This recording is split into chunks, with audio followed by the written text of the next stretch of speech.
इस वीडियो में हम देखेंगे प्रॉफिट एंड लॉस का कॉन्सेप्ट, कौन से कॉन्सेप्ट का हम यूज़ करेंगे प्रॉफिट एंड लॉस के सारे प्रॉब्लम्स को सॉल्व करने में, और थोड़े से इंट्रोडक्शन को देखेंगे। उसके साथ ही हम कुछ क्वेश्चंस को डिस्कस करेंगे। तो चलिए स्टार्ट करते हैं हम आज की वीडियो। दोस्तों, आप सबको पता होगा कि प्रॉफिट एंड लॉस का जो टॉपिक है वो हमारे किसी भी तरह के एग्जामिनेशन में कितना ज़्यादा पूछा जाता है। चाहे वो मैं बैंक पीओ की बात कर लूँ मैं, या फिर एसएससी की बात कर लूँ, या किसी भी इंट्रेंस एग्जाम की बात करूँ, उसमें प्रॉफिट एंड लॉस से कम 2 या 3 क्वेश्चन आना तो पक्का ही होता है। और प्रॉफिट एंड लॉस में हम जानते हैं कि कितने सारे फॉर्मूलाज मेथड्स का यूज़ किया जाता है। मतलब इसमें इतनी तरह के क्वेश्चंस बनते हैं जिसका अंदाजा लगा पाना भी मुश्किल होता है। तो बहुत सारे टाइप्स के क्वेश्चंस बनते हैं, इसलिए इसमें बहुत सारे टाइप्स के फॉर्मूलाज का यूज़ किया जाता है। तो प्रॉफिट एंड लॉस चैप्टर को स्टार्ट करने से पहले मैं इसके पीछे की थोड़ा सा बैकग्राउंड थ्योरी के बारे में चर्चा करना चाहूँगा। और ये पार्ट इसलिए आपके लिए इंपॉर्टेंट है क्योंकि अगर आपने ये पार्ट मिस कर दिया तो आपको आगे आने वाले पार्टों में बहुत ज़्यादा दिक्कत का सामना करना पड़ेगा। लेकिन अगर आपने ये पार्ट ही देख लिया और इस पार्ट के बाद ही आप जब क्वेश्चन करने जाएंगे तो देखेंगे आपका टाइम जो है वो कितना रिड्यूस हो जाएगा। तो प्रॉफिट एंड लॉस, अगर मैं सिंपल वर्डों में बात करूं कि प्रॉफिट और लॉस होता क्या है, तो प्रॉफिट और लॉस को समझने के लिए सबसे पहले हमें 2 टर्म्स के बारे में समझना पड़ेगा। क्या? एक तो है आपका क्या, कॉस्ट प्राइस। ये कॉस्ट प्राइस क्या चीज है, सबसे पहले ये समझेंगे। उसके बाद क्या है, कॉस्ट प्राइस के बाद सेलिंग प्राइस। ओके, ये क्या चीज है इसके बारे में हम जानेंगे। तो कॉस्ट प्राइस क्या होता है? तो कॉस्ट प्राइस की अगर मैं बात करूं तो जब भी आप या कोई भी व्यक्ति किसी आदमी से कोई भी वस्तु खरीदे, लेकिन कैसे खरीदे, उसे आगे बेचने के लिए, तो वो जो प्राइस होती है वो क्या कहलाएगी, cost price. Okay, selling price क्या होगी आपकी, कि जब भी कोई वस्तु खरीदी जाए किसी आदमी के द्वारा उसे कंज्यूम करने के लिए, ओके, मतलब उसका उपयोग करने के लिए, तो वो जो प्राइस होगी वो क्या कहलाएगी, सेलिंग प्राइस। आई होप आपको ये डिफरेंस समझ में आया होगा। देखिए, जैसे एग्जाम्पल मैं दूं तो अगर मान लीजिए ये आपका कोई बेकरी शॉप है, बेकरी शॉप में क्या बनेगा, आपका ब्रेड बनेगा। तो ब्रेड आपका कहाँ बेचा जाएगा, तो ब्रेड आपका बेचा जाएगा कहाँ पे, आपके जो भी रिटेलर्स हैं, जो भी आपकी दुकानें हैं उनमें। तो ये जो ब्रेड बेचा जा रहा है दुकानों पे, मान लीजिए ब्रेड बेचा गया 10 रुपए सब प्रति पैकेट के हिसाब से। ओके, तो दुकानदार ने 10 रुपए में इसे लिया और आगे किसे बेचा, अपने जो भी कस्टमर्स हैं उन्हें बेचा। कस्टमर्स को कितने में बेचा, मान लीजिए 15 रुपए में बेचा ये ब्रेड। तो दुकानदार ने कितने रुपए में इसे लिया, 10 रुपए। तो ये जो 10 रुपए होंगे ये क्या कहलाएंगे, आपके कॉस्ट प्राइस। किसके सेंस में, रिटेलर के सेंस में। ओके, और ये जो आपका 15 रुपए होगा ये क्या कहलाएगा, आपका सेलिंग प्राइस। वो भी किसके सेंस में, रिटेलर के सेंस में। तो अगर रिटेलर के सेंस में हम बात करें तो ये जो 10 रुपए हैं ये क्या है, इसका कॉस्ट प्राइस ब्रेड की। ये 10 रुपए में उसने खरीदा और 15 रुपए में आगे बेच दिया। ओके, तो ये क्या हो जाएगा आपका कॉस्ट प्राइस और ये क्या हो जाएगा आपका सेलिंग प्राइस। ओके, तो कॉस्ट प्राइस और सेलिंग प्राइस समझने के बाद आई होप आपको इतना समझ में आया होगा। कई बार हमको वो देखने को क्या मिलता है कि मान लीजिए यहाँ पे मैं ऐसे पर्सन्स बना दूं A B C D, ऐसे चेन देखने को मिलती है क्या, कि ए ने कोई वस्तु ली है। ओके, किसी वस्तु को लिया, मान लीजिए ये वस्तु है, इसको लिया और इसे कुछ प्राइस पे लिया, मतलब कोई भी कॉस्ट प्राइस की दे दिया गया, मान लीजिए इसे मैं लेता हूँ C है, और फिर इसे क्या किया, आगे बेच दिया। आगे किसे बेच दिया, B को बेच दिया। तो ये बताइए यहां पे जो प्राइस होगी, ठीक है, ये जो प्राइस होगी बेचने के लिए, तो ए के लिए क्या होगी, ये क्या होगी, सेलिंग प्राइस। ओके, लेकिन बी के लिए यही प्राइस क्या होगी, बी के लिए यही प्राइस क्या होगी, कॉस्ट प्राइस। बी इस प्राइस पे लेगा और उससे क्या बेच देगा, सी पे। तो सी को जब बेचेगा ये, तो सी के लिए यही प्राइस क्या होगी, सी के लिए प्राइस क्या होगी, कॉस्ट प्राइस, लेकिन बी के लिए यही प्राइस क्या होगी, सेलिंग प्राइस। तो अगर आप यहीं से समझ रहे हो तो प्राइस देखिए यहाँ पे क्या है, एक ही है। अगर मैं यहाँ पे बात करूं, ये प्राइस क्या है, 10 रुपए, ये प्राइस क्या है, 20 रुपए, ये प्राइस क्या है, 30 रुपए। मतलब 10 रुपए में वस्तु ए ने लिया और उसे बी को 20 रुपए में बेच दिया। तो अगर हम ए के सेंस में बात करेंगे तो वही 20 रुपए आपके सेलिंग प्राइस कहलाएंगे। बी के सेंस में बात करेंगे तो बी ने 20 रुपए में उस वस्तु को खरीदा है, तो इसलिए वो 20 रुपए क्या कहलाएंगे, बी के लिए कॉस्ट प्राइस। ओके, आगे बेचेगा इसे, तो आगे जब बेचेगा 30 रुपए में सी को बेचा है, तो अब ये 30 रुपए बी के लिए क्या हो जाएंगे, सेलिंग प्राइस, और सी के लिए क्या हो जाएगा, कॉस्ट प्राइस। फिर सी से आगे डी को बेचे। तो इस तरह की एक चेन वाला हमारे में क्वेश्चन बनता है। तो ये चैन अगर आपने यहां से समझ गए हैं क्या, कि एक ही आपका मूल्य रहेगा, ऐसे नहीं होगा कि कॉस्ट प्राइस और सेलिंग प्राइस आपका डिफरेंट डिफरेंट रहेगा। एक आदमी के लिए वही सेलिंग प्राइस बनेगा और दूसरे के लिए वही क्या बनेगा, कॉस्ट प्राइस। ओके, तो अब यहां पे अगर मैं बात करूं कि प्रॉफिट एंड लॉस अब क्या होता है, क्या होता है प्रॉफिट एंड लॉस, कैसे निकालते हैं, अब हम आगे चर्चा कर सकते हैं। जब हमने इतनी चीजें समझ ली, क्या अब देखिए यहां पे अगर मैं प्रॉफिट की बात करूं तो प्रॉफिट के लिए हम क्या यूज करेंगे, प्रॉफिट के लिए हम फॉर्मूला यूज करेंगे S माइनस सी। एस का मतलब क्या, सेलिंग प्राइस, सी का मतलब क्या, कॉस्ट प्राइस। यहां पे मैंने आपका ट्रेडिशनल एसपी और सीपी यूज नहीं किया हुआ है।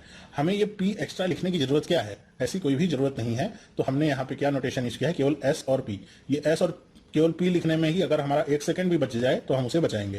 तो एस माइनस सी क्या हो गया, प्रॉफिट के लिए यूज करेंगे क्या, एस माइनस सी। मतलब क्या होगा कि मान लीजिए आपने कोई वस्तु 10 रुपए में ली, ये क्या हो गया आपका कॉस्ट प्राइस, बेचा कितने में उसे 20 रुपए में, तो ये क्या हो गया इसका सेलिंग प्राइस। तो जब भी सेलिंग प्राइस क्या हो कॉस्ट प्राइस से ज्यादा हो तो इसी केस में आपका क्या होगा प्रॉफिट। अब आप में को देखना है इसमें प्रॉफिट कितने का हुआ, तो 20 माइनस 10 कितना गया, 10 रुपए का आपको प्रॉफिट हो गया। तो ध्यान रखिएगा कि प्रॉफिट के लिए सेलिंग प्राइस हमेशा ज्यादा होना चाहिए कॉस्ट प्राइस से। नेक्स्ट अगर मैं बात करूं लॉस की, तो लॉस का मतलब क्या होता है कि जब भी आपका कॉस्ट प्राइस क्या हो सेलिंग प्राइस से ज्यादा हो। कॉस्ट प्राइस सेलिंग प्राइस से ज्यादा मतलब मान लीजिए आपने वस्तु 10 रुपए में ली और बेचा उसे 8 रुपए में, तो देखिए आपने खरीदा 10 रुपए में लेकिन बेचा कितने में 8 में, तो 2 रुपए का आपको क्या हो गया नुकसान। तो यही आपका क्या कहलाएगा लॉस। ओके, तो प्रॉफिट एंड लॉस समझने के बाद हम यहां पे देख लेते हैं क्या कि प्रॉफिट परसेंट और लॉस परसेंट क्या होता है। ध्यान में रखिएगा ये दोनों बहुत ही ज्यादा इंपॉर्टेंट होते हैं। अगर आपको प्रॉफिट परसेंट और लॉस परसेंट निकालना नहीं आता है फिर तो प्रॉफिट एंड लॉस में आपको बहुत ज्यादा दिक्कत का सामना करना पड़ेगा। तो यहां पे जैसे हमने देख लिया क्या प्रॉफिट और लॉस समझ गए हम, दोनों ही केस में क्या है सेलिंग प्राइस और कॉस्ट प्राइस का ही डिफरेंस है। बस डिफरेंस इतना है कि अगर प्रॉफिट होगा तो सेलिंग प्राइस ज्यादा होगा, लॉस होगा तो कॉस्ट प्राइस ज्यादा होगा। ओके, तो अगर मैं परसेंटेज प्रॉफिट निकालने की बात करूं तो परसेंटेज प्रॉफिट और कुछ नहीं होता, क्या होता है आपका प्रॉफिट मतलब जितना भी प्रॉफिट आया है आपका अपॉन में कॉस्ट प्राइस इनटू में 100, बस यही आपका फॉर्मूला है। मतलब अगर इस केस में बात करूं जो हमने अभी यहां पर देखा, तो यहां पे अगर मैं प्रॉफिट परसेंट निकालना मुझे, तो प्रॉफिट देखिए कितना है 10 रुपए, तो क्या निकालेंगे हम प्रॉफिट 10 रुपए, कॉस्ट प्राइस कितनी थी इसकी, तो कॉस्ट प्राइस थी 10 रुपए, तो 10 गुणे 10 इंटू में क्या 100, देखिए 0 से 0 कट गया, 10 इंटू 10 कितना गया 100%, तो कितने का प्रॉफिट हुआ उसे 100% का, एकदम इजी। ओके, नेक्स्ट बात करूं अगर मैं लॉस परसेंट की, तो लॉस परसेंट क्या होता है, तो उसे हम ऐसे निकाल सकते हैं लॉस अपॉन में कॉस्ट प्राइस इनटू में 100। दूसरे केस की बात करूं तो यहां पे लॉस देखिए कितने का हुआ था 2 रुपए का हुआ था, कॉस्ट प्राइस कितनी थी इसकी, कॉस्ट प्राइस थी 10 रुपए इनटू में 100, कितने परसेंट का इसे लॉस हुआ, तो 0 से 0 कट गया, 20% का इससे क्या हो गया लॉस। तो बस आपको यही दोनों फॉर्मूले याद रखने हैं। अब देखिए कुछ लोग यही जो चीज होती है थोड़ा इसे घुमा के कैसे लिखते हैं, जैसे मैंने यहाँ पे क्या लिखा प्रॉफिट, तो इसी की जगह क्या लिख देते हैं, जैसे यहाँ पे प्रॉफिट की जगह क्या लिखा हुआ है एस माइनस सी, तो भी यहाँ पे क्या लिख देते हैं एस माइनस सी अपॉन में सी। वैसे ही लॉस की जगह क्या लिख देते हैं सी माइनस एस, बस होता कुछ नहीं है, मतलब यही है लॉस और प्रॉफिट का ही। और एक चीज अगर आपने ऑब्जर्व की होगी जो मैंने यहाँ पे नीचे लिखी हुई है क्या, कि लॉस और गेन जो भी होगा वो कहां पे आपका नापा जाएगा या किस चीज से प्रदर्शित किया जाएगा, कैसे हम पता चलेगा हमको कि लाभ हो रहा है या हानि हो रही है, तो वो आपका जो सूचक होगा वो कौन होगा कॉस्ट प्राइस। हम हर चीज को कॉस्ट प्राइस पे ही तौलेंगे कि हमको लॉस हुआ है या प्रॉफिट हुआ है। ओके, दोनों ही केस में हमारा नीचे जो डिनोमिनेटर में होगा वो क्या होगा cost price. Okay, I hope आपको इतनी बात समझ में आई होगी। इतनी बात अगर आपको समझ में आ गई है तो चलिए हम देख लेते हैं कुछ और फॉर्मुलाज की कैसे हम आगे सेलिंग प्राइस या कॉस्ट प्राइस निकालते हैं, उसके लिए क्या फॉर्मुला यूज करेंगे। उसके बाद सीधे हम चलेंगे क्वेश्चंस के ऊपर और देखेंगे हम किस स्मार्ट अप्रोच का यूज करेंगे क्वेश्चंस को सॉल्व करने में। अभी तक तो आपको वो सारी चीजें ही मैं पढ़ा रहा हूं जो आप अभी तक पढ़ते हुए आए होंगे बुक्स में और कोचिंग्स में। देखिए परसेंटेज प्रॉफिट और परसेंटेज लॉस तो हमने निकाल लिया, लेकिन अगर यहाँ पे अगर मैं बात करूं किसकी कि आप निकालिए सेलिंग प्राइस क्या होगी, तो सेलिंग प्राइस के लिए फॉर्मुला क्या यूज होता है, सेलिंग प्राइस के लिए फॉर्मुला यूज होता है 100 प्लस माइनस प्रॉफिट और लॉस का जो भी क्या हो परसेंट हो, दोनों का क्या हो परसेंट, अपॉन में क्या होगा आपका, अपॉन में होगा 100 इनटू में क्या होगा कॉस्ट प्राइस। ये आपका क्या होता है सेलिंग प्राइस का फॉर्मूला। ओके, ध्यान से देखिएगा इसे, selling price equal to 100 plus किसके लिए, प्रॉफिट होगा तो प्लस करेंगे और लॉस होगा तो माइनस करेंगे 100 में से, और वो भी क्या परसेंटेज, अपॉन में क्या 100 इनटू में सी। इसी तरह अगर मैं कॉस्ट प्राइस निकालने की बात करूं तो कॉस्ट प्राइस का क्या करना है, कॉस्ट प्राइस यहां पे लिखा हुआ है, बस कॉस्ट प्राइस को इधर रखे रहिए, बाकी सारी चीजों को दूसरी तरफ भेज दीजिए। तो कॉस्ट प्राइस क्या निकालेगा आपका 100 इनटू में सेलिंग प्राइस अपॉन में 100 प्लस माइनस प्रॉफिट और लॉस का जो भी परसेंट हो वो, ये आपका क्या गया कॉस्ट प्राइस। तो आपके क्वेश्चन में जब भी दिया रहे किसी वस्तु की कीमत तो आप प्रॉफिट एंड लॉस निकाल के यहाँ पे परसेंटेज जो भी दिया रहे सारी वैल्यूज को रिप्लेस कर दीजिए, आपको आंसर क्या हो गया मिल गया। आपको ये फॉर्मूला बस याद रखना है, ठीक है। आई होप आपको ये समझ में आया होगा। चलिए अगर ये समझ में आ गया तो एक छोटी सी चीज और आपको समझा दूं, इसी चीज को हम कुछ दूसरे तरीके से भी निकाल सकते हैं, लिख सकते हैं। कैसे, अगर मैं बात करूं अभी हमने पीछे क्या देखा था कि प्रॉफिट इक्वल टू क्या था हमारा selling price minus cost price, तो यहाँ पे सेलिंग प्राइस क्या हो जाएगा आपका cost price plus profit. Okay, जो भी आपका प्रॉफिट हो रहा है, और ये सारी चीजें किस में होंगी, परसेंट में होंगी, मतलब percent selling price, percent cost price और ये भी परसेंट प्रॉफिट। तो यहां पे परसेंट मैंने क्यों लगाया है, यहां पे परसेंट इसलिए लगाया है आपको एक इंपॉर्टेंट चीज बताने के लिए, क्या कि अब हम जब भी यूज करेंगे फॉर्मुलाज का तो यहां पे किसी फॉर्मुले का यूज नहीं करना है, यहां पे हम क्या यूज करेंगे परसेंटेज का कॉन्सेप्ट, ठीक है। हम फॉर्मुला से जितना हो सकेगा उतना बचेंगे, मैं ये भी नहीं कह रहा हूं कि एकदम से फॉर्मुला यूज करेंगे ही नहीं, जितना हो सकेगा उतना बचेंगे, कोशिश करेंगे 90% फॉर्मुलेज हम यूज ही ना करें। तो यहां पे देखिए क्या करेंगे, कॉस्ट प्राइस जो भी होगी उसे हम क्या मानेंगे, हमेशा 100। मतलब अगर दिया ना है तो, अगर ऐसे दे ही दिया गया कि सेलिंग प्राइस आपकी 100% है, देन आपको निकालना है, तब नहीं। अगर नॉर्मल केस में या 99% केस में आपका कॉस्ट प्राइस क्या होगा, 100%। हम 100% हमेशा मानेंगे कॉस्ट प्राइस को, फिर उसके आगे चीजों को निकालेंगे। तो अगर आपसे यहां पे दिया रहता कोई भी वस्तु है, मान लीजिए उसे 15% लाभ पे बेचा गया है और उसका सेलिंग प्राइस आपसे पूछा गया है, तो सेलिंग प्राइस उसका क्या हो जाएगा, कॉस्ट प्राइस को हमेशा हम क्या मानेंगे, 100%। तो 100 प्लस प्रॉफिट परसेंट कितना है, 15। तो टोटल कितना आ गया सेलिंग प्राइस का परसेंटेज, 115%। इसी तरह अगर मैं लॉस की बात करूं तो लॉस क्या होता था, C माइनस S। ठीक है, तो अगर यहां पे सेलिंग प्राइस की बात करूं क्या आ जाएगा, C माइनस L। और ये सब भी क्या है, सब कुछ परसेंटेज में है। तो परसेंटेज में है तो बस इतना ही समझ लीजिए कि कॉस्ट तो आपका क्या होगा, 100% ही होगा। और यही अगर मैं बात करूं कि 15% लॉस पे बेचा गया, तो 100 माइनस क्या कर देंगे, 15। कितना आ जाएगा, 85%। ओके, तो बस आपको इतना ही याद रखना है क्या, कि अगर आपका प्रॉफिट होगा तो कॉस्ट प्राइस में आपको ऐड कर देना है, और लॉस होगा तो उसको माइनस कर देना है, किसमें, 100% में। ओके, हो सकता है अभी आपको पूरी क्लैरिटी ना हुई हो इन सारी चीजों पे। तो चलिए हम स्टार्ट कर देते हैं क्वेश्चंस को करना और देखते हैं कैसे हम सॉल्व करेंगे।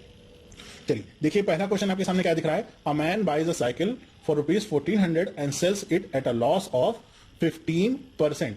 What is the selling price of the cycle. मतलब किसी आदमी ने 1400 रुपए में कोई साइकिल खरीदी और उसे आगे कितने पे बेच दिया, 15% लॉस पे बेच दिया। तो आपसे पूछ रहे हैं कि कितने रुपए में उसे बेचा होगा। तो हमने यहाँ पे देखा था फॉर्मूला, सेलिंग प्राइस का क्या था, selling price is equal to 100। अब यहाँ पे देखिए लॉस हो रहा है तो क्या लगाएंगे, लॉस के लिए माइनस, लॉस कितने का हो रहा है, 15% का, अपॉन में 100, इंटू में कॉस्ट प्राइस की कितनी है, 1400। ठीक है, अब इसे सॉल्व करिए, कितना आ जाएगा, 100 इंटू 1400। 0 से 0 कटा, और 14 को 85 में आप क्या कर लीजिए, मल्टीप्लाई कर लीजिए, कितना आ जाएगा, 0119। यही आपका क्या गया, उसका सेलिंग प्राइस। तो ये हमने निकाल लिया सेलिंग प्राइस। ठीक है, तो ये इस तरीके से हमने निकाला सेलिंग प्राइस। बहुत ज्यादा कठिन तो नहीं था, बस हमको अगर फॉर्मूला वगैरह याद रहता तो निकल आता, थोड़ा टाइम लगता। ठीक है, अब अगर इसे मैं दूसरे अप्रोच से करूं, परसेंटेज के अप्रोच से करूं, तो कैसे कर सकता हूं, देखिए इसे। देखिए अभी हमने क्या देखा था कि कॉस्ट प्राइस आपका क्या होता है, 100%। तो यहाँ पे कॉस्ट प्राइस दिया हुआ है कितना, 1400 रुपए। तो मतलब 100% इज इक्वल टू व्हाट, 1400। और लॉस क्या दिया हुआ है, 15% का। तो 15% का लॉस का मतलब क्या होगा, 85% इज इक्वल टू व्हाट पूछा है आपसे। बस क्रॉस मल्टीप्लाई कर दीजिए, हो गया, आंसर निकल आया। 1400 इंटू 85 अपॉन में 100, क्रॉस किया 1190। तो आप खुद ही देखिए यहां से यहां पे आपको ट्रांसफॉर्म होने में कितना समय लगेगा। इस क्वेश्चन को करने में फॉर्मूला के साथ भी अगर आपको याद है तो आपको इस क्वेश्चन को करने में लगभग 30 सेकंड लगेंगे, अगर सब कुछ आपको याद है, कैलकुलेशन वगैरह भी तेज है। इसी सेम क्वेश्चन को इस मेथड से करने में, परसेंटेज के मेथड से करने में आपको ज्यादा से ज्यादा 10 सेकंड लगेगा।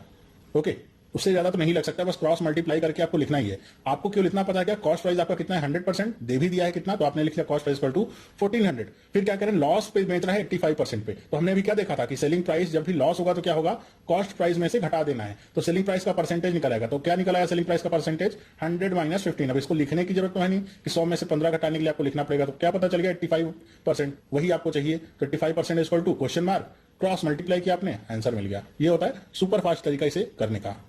चलिए देखते हैं कुछ और क्वेश्चन। अब ये बेसिक पार्ट है तो इसमें मैं थोड़े सिंपल क्वेश्चन ही लूंगा ताकि आपका कॉन्सेप्ट डेवलप कर सकूं। तो बीच में कमेंट बॉक्स में कंप्लेन मत करिएगा कि सर पीओ लेवल के क्वेश्चन बनेंगे। आगे आने वाले पार्टों में जो भी पीओ सारे लेवल आपके कवर हो जाएंगे। ये देखते हैं, लिखा हुआ है कि अ टीवी परचेज एट 5000, 5000 रुपए में खरीदा गया और 4000 रुपए में उसे बेचा गया। तो आपको क्या बताना है, लॉस्ट परसेंटेज। तो लॉस्ट परसेंटेज आपको बताना है, उसके लिए क्या कर सकते हैं आप, परसेंटेज लॉस का फॉर्मूला लगा दीजिए। परसेंटेज लॉस का फॉर्मूला क्या था कि लॉस अपॉन में कॉस्ट प्राइस इंटू में 100, बस इतना आपको याद रखना था। तो लॉस देख लीजिए कितने का हो रहा है, 5000 में खरीदा, 4000 में बेचा, 1000 का लॉस। 1000 बटे में कॉस्ट प्राइस क्या है उसकी, 5000 इंटू में 100। 0 से 0 कट गया, 1 0 से ये 0 कट गया, देखिए कितने में कट गया, 20। तो कितने परसेंट का लॉस हुआ उसे, 20% का लॉस हुआ। आपके कॉन्सेप्ट के लिए था कि परसेंटेज लॉस और परसेंटेज प्रॉफिट का फॉर्मूला आपको याद रहना चाहिए। फॉर्मूला याद क्या रहना चाहिए, बहुत ही सिंपल है, 2-4 क्वेश्चन करने के बाद तो रट ही जाता है आपको। नेक्स्ट देखिए क्या लिखा हुआ है, a person incurs a loss of 5%, ये शायद बाई होगा, by selling a watch for ₹1140। At what price should the watch be sold to earn 5% profit. अब इस तरह का क्वेश्चन आता है, बहुत सारे फॉर्मूला लगाते हैं आप, बहुत सारी चीजों को याद रखना पड़ता है। अभी देखिए हम इसको कैसे करेंगे। तो 1140 रुपए में बेच रहा है अगर वो, तो कितने पे बेच रहा है, 5% लॉस पे बेच रहा है। तो सेलिंग प्राइस यहाँ पे क्या हो जाएगी, 95%, 5% घटा देना 100 में से, 95% इक्वल टू व्हाट, 1140 रुपए। तो कह रहे हैं उसे कितने प्राइस पे बेचना चाहिए कि 5% का प्रॉफिट हो। प्रॉफिट के लिए क्या, 5 जोड़ दीजिए, क्वेश्चन मार्क, क्रॉस मल्टीप्लाई किया, बस हो गया क्वेश्चन हमारा खत्म। इतना ही करना था और कुछ नहीं करना था। अपॉन में 95, बस इसे आप कट कर लीजिए। कट कैसे करेंगे, देखिए यहाँ पे मैं कट करता हूं, ये 19 टाइम्स चला जाएगा, ये 21, 19 6 जा हमने मल्टीप्लाई कर लिया, क्या आ गया 1320 रुपए। ओके, यही हमारा क्या गया सेलिंग प्राइस 105 रुपए पे बेचेगा तो। ओके, आपने देखा हमने इसे कितने इजिली कर लिया। कोई भी फॉर्मूला लगा नहीं लगा, कोई भी चीज याद रखनी थी नहीं रखनी थी, क्या यूज हुआ परसेंटेज का कॉन्सेप्ट। बस ये कॉन्सेप्ट आपको सीख लेना है। मैं आपको बार बार यही बात बता रहा हूं, परसेंटेज का कॉन्सेप्ट अगर आपने सीख लिया तो चीजें आपके लिए बहुत ही ज्यादा आसान हो जाती हैं। 2 से 3 लाइन में आपका पूरा क्वेश्चन सॉल्व हो जाएगा। टाइम कितना लेगा, बहुत ज्यादा लगेगा तो 10 सेकंड लग गया तो ओके, वरना सारी चीजें तो एकदम ईजी हैं। चलिए देखते हैं अपना फोर्थ क्वेश्चन क्या है। लिखा हुआ है book was sold for ₹27.5 with a profit of 10%। कह रहे हैं कि 10% के प्रॉफिट पे अगर कोई बुक बेची जा रही है तो इतने रुपए में बेची जाएगी। तो आपको पता चल गया होगा ये क्या होगा, 110% दिया गया है कितना, ₹27.5। ओके, फिर क्या कह रहे हैं कि if it were sold at 25.75 rupees then it would have been percentage of profit and loss. कह रहे हैं कि अगर यही बुक 25.75 रुपए में बेची जाती तो क्या परसेंटेज प्रॉफिट या लॉस होता। तो परसेंटेज प्रॉफिट या लॉस निकालने के लिए क्या पता होना चाहिए, कॉस्ट प्राइस। हमने देखा था परसेंटेज प्रॉफिट और लॉस दोनों का बेस क्या होता है, कॉस्ट प्राइस। कॉस्ट प्राइस पे ही हम लॉस या प्रॉफिट निकाल सकते हैं। तो यहाँ पे हमको केवल सेलिंग प्राइस ही पता है, यहाँ भी सेलिंग प्राइस पता है और ये भी सेलिंग प्राइस पता है। सबसे पहले हम क्या निकाल लें, कॉस्ट प्राइस। कॉस्ट प्राइस कैसे निकालेंगे, अभी हमने देखा था कॉस्ट प्राइस क्या होता है 100%। तो 100% इज इक्वल टू क्या, क्वेश्चन मार्क, क्रॉस मल्टीप्लाई करिए, क्या होगा 27.5 इंटू में 100 अपॉन में 1110।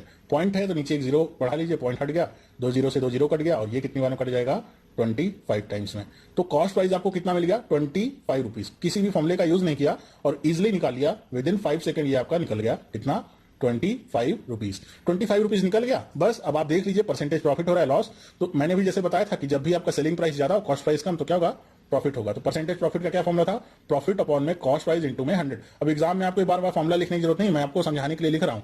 ओके, वरना ये मत कहिएगा कि बार बार फॉर्मूला लिखना पड़ेगा।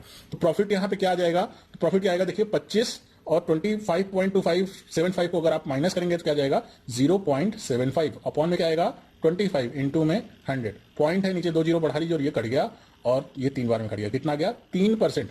बताइए मैंने कौन से फॉर्मूले का यूज किया, किसी भी नहीं, बस हमको बेसिक जो हमारे फॉर्मूले हैं बस वही यूज करने हैं, क्या परसेंटेज प्रॉफिट और परसेंटेज लॉस का, और कोई भी चीज यूज नहीं किया। क्या यूज किया, केवल परसेंट का कॉन्सेप्ट यूज किया है। ओके, चलिए देखते हैं, कुछ थोड़ा अलग डिफरेंट सवाल है, फिर भी पार्ट 1 में हम इसे कवर ही कर लेते हैं कि क्या लिखा हुआ है, if the cost price is 25% of the selling price. ठीक है, ऑफ का यूज हो रहा है यहां पे कि अगर आपका कॉस्ट प्राइस क्या होगा, सेलिंग प्राइस का 25% होगा, then what is the profit percent.